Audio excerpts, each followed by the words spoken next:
Okay, good morning, ladies and gentlemen. My name is Puli Sekano, and I'm unfortunately not bringing any solutions today, just more problems for you to help me with. The title of the project is Modeling the Ramp-Up Performance of a Rail Coach Manufacturing Facility. Perhaps I should take you through the background of why we came to this topic or this as a project. Some months back, I looked at, or rather I visited the Gibela website, and as they were explaining the projects, explaining how they would get this 50 billion rand tender running and accounting to all of this, I saw something. They said, that I saw where they said they're going to have an aggressive ramp up. That's the word they used. And then I saw a graph. They had a very beautiful graph that shows how we progressed towards this, and 2 years, and then boom, time to volume. It ended there. So I had a conversation with Dr. Professor Mpofu at the time. I said, is this really possible? Is it going to be perfect like they're presenting it in the website? Is it going to be pain-free like that? Because coming from, so I started reading more on ramp up, but having had some few years experience with ramp ups in automotive and FMCGs, I thought this 2 trains a day, I think I don't have the right number now, was a problem. So I started reading that, and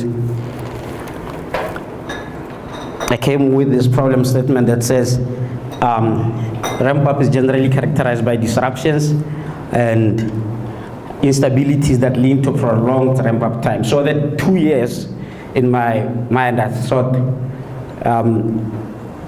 at best it can be 2 years or little.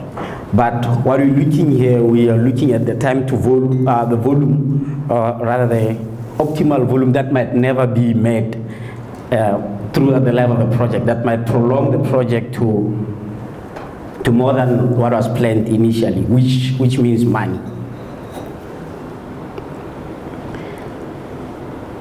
I think I've covered this here.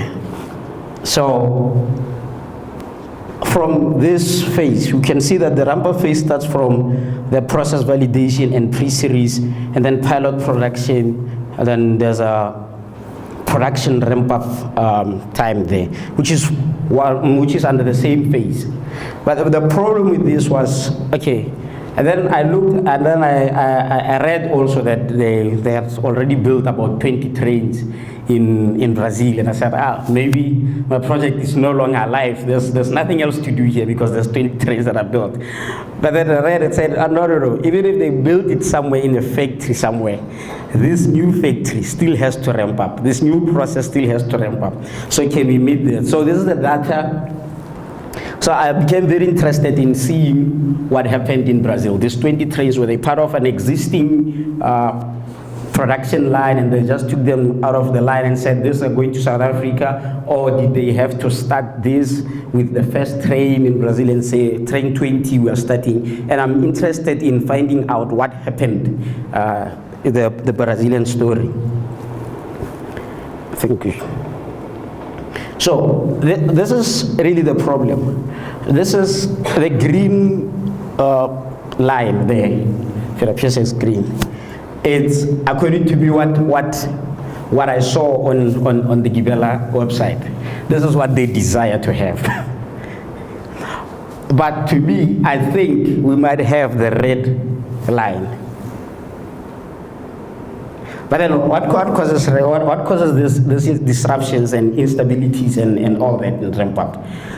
You're looking at machine breakdowns, you're looking at quality problems, you're looking at unmet targets in terms of production yield. Then we sum up this and say, where do all these problems come from? Quality problems, machine breakdown, production yields that are not met. Come down and say, the men. As you know, in production, there's what I like to teach: man, machine, material, and method. But when we come back and say, okay, what is the problem with machine? In most cases, we go back to the man. the methods were not properly applied. The methods were troublesome. The material was not right. It all goes back to who is behind this process, the man. So I was like, okay, how do we solve the problem of the man? And then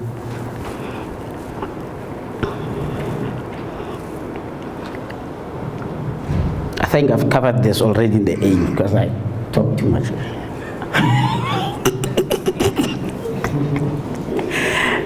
So the objectives of this research is to determine and document the activities that are required to achieve minimum ramp-up time at targeted cost and quality.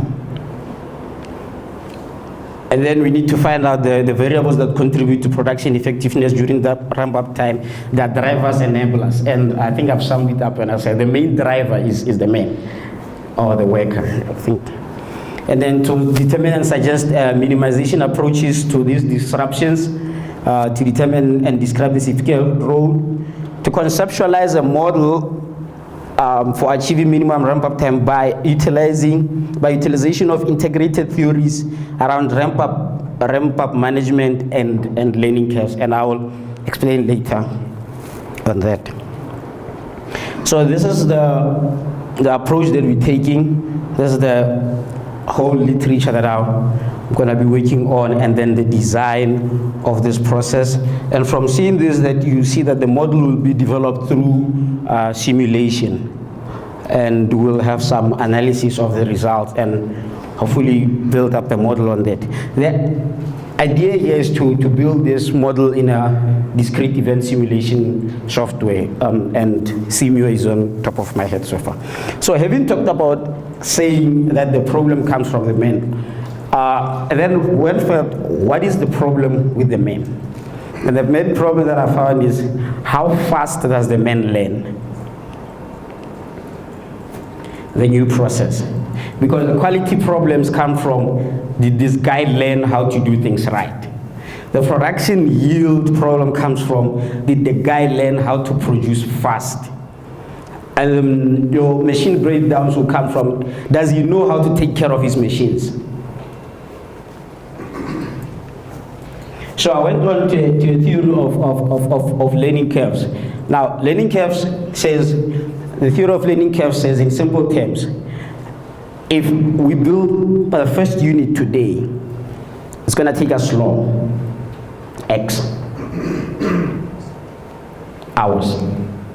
And then the second unit, it's going to be a little bit shorter than the previous day's production. So we'll do it faster today, if we are learning. We'll do it faster tomorrow. We'll do it even faster the third day or the third unit. We'll do it even faster on the first, by the 20th unit, would be much faster than we were when we started. So I'll give you here a graph that shows you an 80% learning curve that says this. So this TN, 2 minutes, okay, 20. This TN means the standard time or the production time, and then this shows the number of units. So if you go through this, it shows that the 80% learning curve rather tells us that there's a 20% improvement on every unit that we build. So if it took 100 minutes to build the first unit, the second unit will be 80 minutes. Okay, and then the third unit will be 80% of 80 minutes, which is what, 64 minutes. That's how we're learning, and I'm trying to learn fast. Assuming you are learning. Assuming there's learning happening, of course. Assuming there's learning happening. And I'm going through this approach with simulation, and I'll go fast here because I think the general approach for simulation is that the problem must be formulated and then data must be collected. So I'm not going to go down on the other steps because I would say that I'm stuck on number 2. That's why I said I'm bringing problems, because I'm stuck on number 2. I want data, but what type of data do I want? I know some of the data that I want, but my problem is, what is it that I'm missing in this? I want standard times, I want production rate and quality rate, but there might be something that I'm bringing. So I'm still reading on that. And then there's a model here that I think I might follow, copy, moderate or something. That was a ball. But what he did, he simulated through Excel. I'm going to be using discrete event simulation. And ball was looking more on the costing side. So I don't want to go to, I know this leads eventually to cost and profit and all that, but I don't want to touch cost. Yes, and then Ball says here, when you conceptualize this, you'll have equipment requirements, floor space requirement, and the main requirements. Can I have a reference optional time?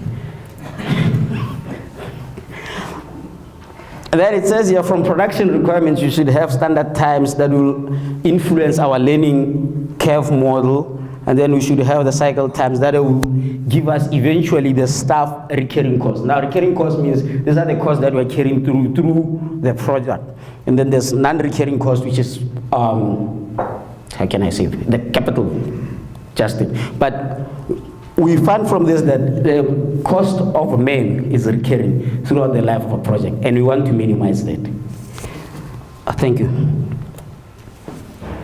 Thanks, Mr. Ref.